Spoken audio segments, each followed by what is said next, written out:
It hit him like a punch to the gut. "He looks like your dead son," Victoria said casually, as if pointing out a cloud in the sky, and Jonathan froze, the words slicing through the December air sharper than any winter wind.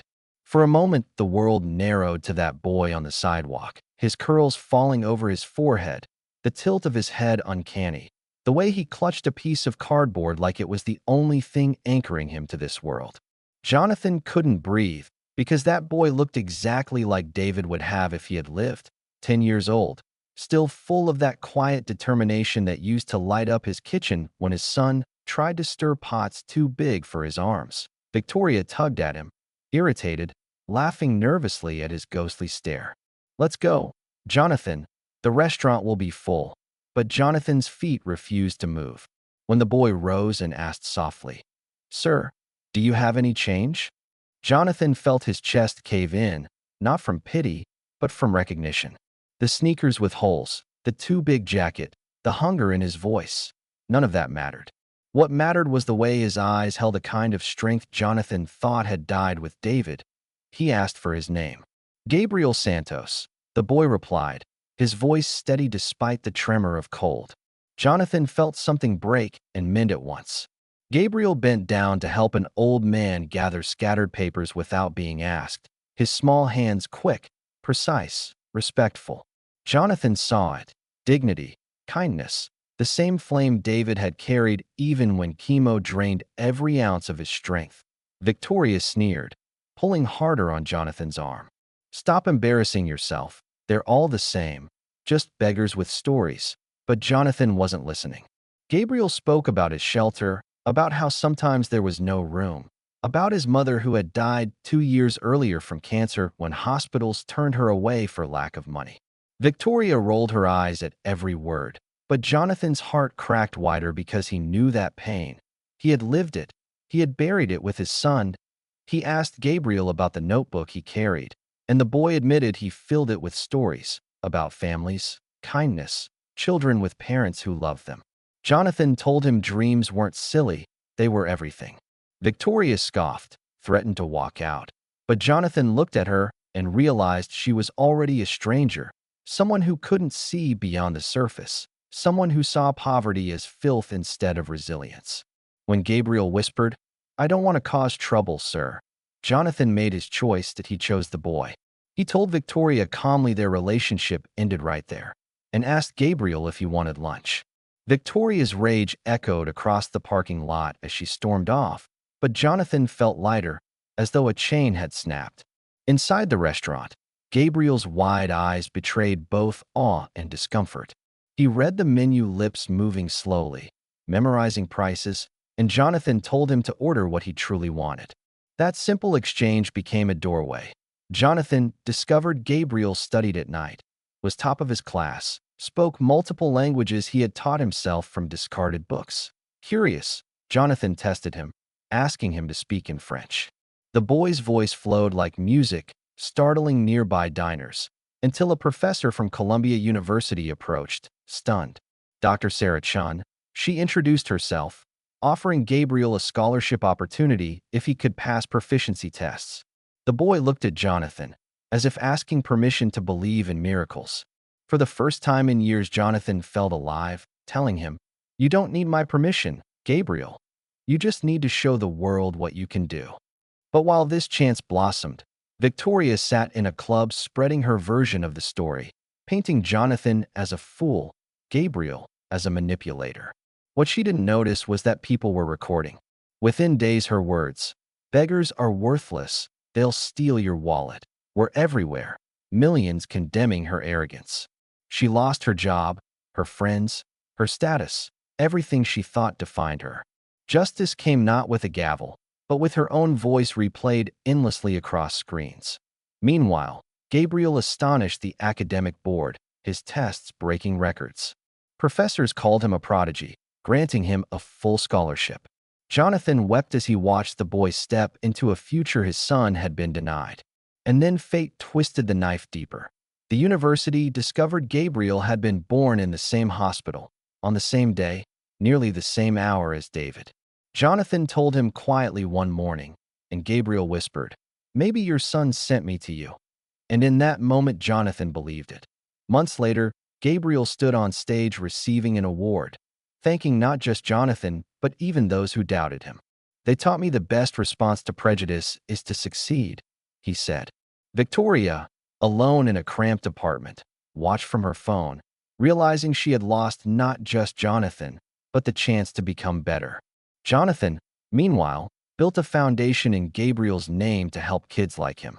His empire of restaurants began employing homeless youth, giving them the opportunities society had denied. The boy, once dismissed as a nobody, had become a symbol of resilience, a reminder that brilliance and kindness don't come with a price tag. Victoria had chosen arrogance and lost everything, while Gabriel had chosen hope and gained a future brighter than even he dared dream. Yet, if you ask me, the real question lingers like a shadow. Was it destiny that brought them together, or simply a man finally listening to his heart after years of silence? And here's where I want to leave it with you, because justice in this story isn't just in Victoria's fall or Gabriel's rise. It's in the choices we all make when confronted with someone who needs a chance. So tell me, what would you have done standing in Jonathan's shoes that cold December morning? Would you have walked past, or would you have stopped? Because maybe, just maybe, the way we answer that decides what kind of world we live in. Backhand index pointing right now, I'd love to hear your thoughts. Was Jonathan right to walk away from Victoria and stake his future on a street kid? Or do you think he was blinded by grief and coincidence? Drop your thoughts in the comments, because stories like this aren't just about them, they're about us, too. 3 months had passed since that day in the restaurant when Jonathan first told Gabriel to order anything he wanted. And in that short time, the boy's life had been flipped upside down, almost violently so, in ways that both thrilled him and scared him. Columbia wasn't just a university to Gabriel. It was another planet entirely. Marble halls echoing with footsteps of kids who had grown up in privilege, the smell of polished wood, the endless rows of books taller than anything he'd ever seen. And every time he walked through the campus gates, he felt like someone was going to stop him and say, "Hey, you don't belong here."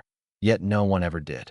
Instead, professors leaned in close, impressed by his questions. Classmates whispered in awe about the street kid who spoke 3 languages, and Jonathan, who showed up almost every week just to sit quietly in the back of lectures, beamed with pride like a father seeing his child take their first steps.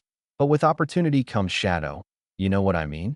Because success doesn't just attract admiration, it also stirs resentment.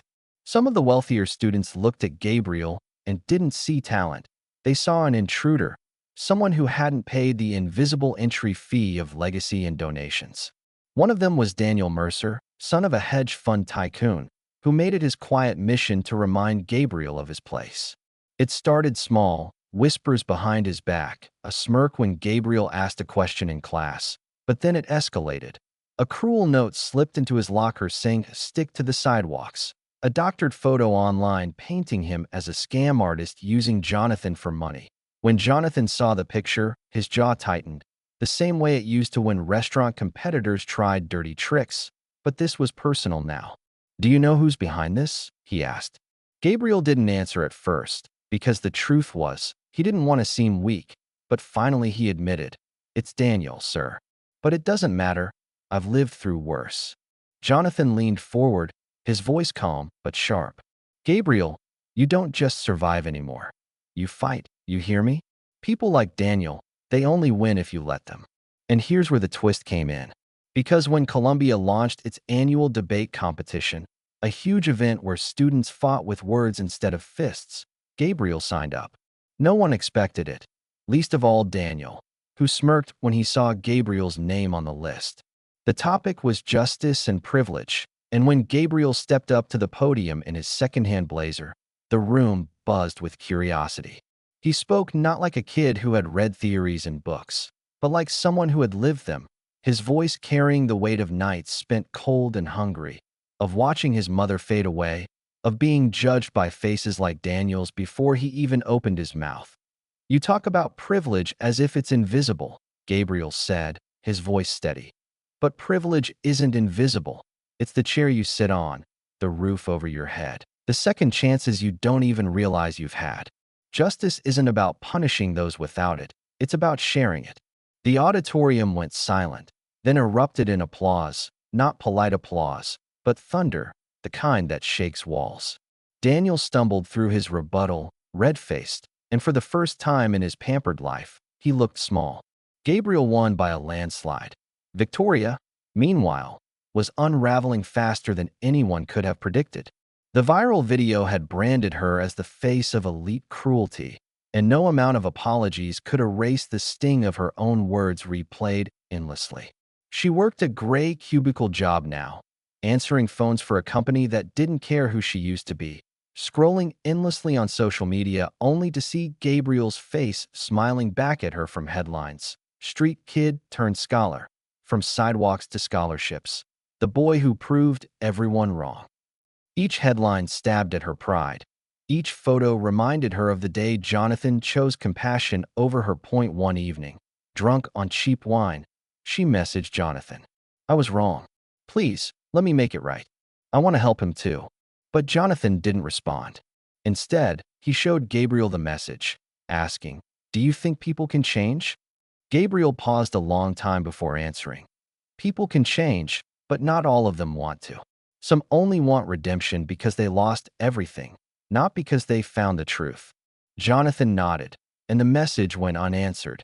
And just when you thought the story had reached its natural peak, fate threw another curveball. During one of his foundation's charity dinners, Jonathan invited Gabriel to speak. The boy, nervous but proud, walked to the microphone, ready to thank everyone who believed in him. But before he could start, a frail, elderly woman in the back of the room raised her hand. She introduced herself as Sister Margaret, a nun from a local shelter. And she said something that froze both Jonathan and Gabriel in their seats. "I knew your mother," she whispered, her eyes glistening. The room went quiet. Sister Margaret explained that years ago, she had helped Gabriel's mother when she was sick, giving her food and medicine when the hospitals turned her away. She pulled out an old envelope, yellowed with time, that Gabriel's mother had left behind. Inside was a letter, addressed to "My Gabriel, for the day someone believes in you." In it, she wrote about her dreams for him, how she prayed someone kind would one day see his worth, how she feared leaving him alone but trusted that life would send him a guardian. Gabriel broke down in tears on stage, clutching the letter like it was a piece of her soul returned to him, and Jonathan's vision blurred because he realized he was the answer to that prayer. That night, Jonathan confessed to Gabriel the one thing he had held back. "You were born the same day as David, in the same hospital. I didn't believe in signs before, but maybe you were meant to find me." Gabriel, still trembling, looked up at him and said softly, "Or maybe you were meant to find me." The newspapers the next day carried both stories. Victoria's continued spiral, caught in another drunken rant online, and Gabriel's letter, titled "A Mother's Prayer Answered." One story of downfall, one of redemption, side by side. And the public, as always, chose which story to share. But here's the thing. The ending isn't clean, not tied with a ribbon. Gabriel's journey was just beginning. Success brings new enemies. Jonathan knew that, and Gabriel knew it too. Victoria still lurked, bitter and vengeful, her pride smoldering like embers. Daniel nursed his humiliation, plotting his next move. And Gabriel, despite the applause and scholarships, still returned each night to a small dorm room with doubts creeping in, whispering that maybe he didn't belong. And yet, when he held his mother's letter, when he saw Jonathan in the front row clapping louder than anyone, when he heard kids at the shelter say they wanted to be like him, he believed. Not fully, not without fear, but enough to keep walking forward. Maybe the real story isn't about justice served or villains punished. Maybe it's about this simple, impossible question. What do we owe each other as strangers, as neighbors, as human beings? Do we walk past, or do we stop?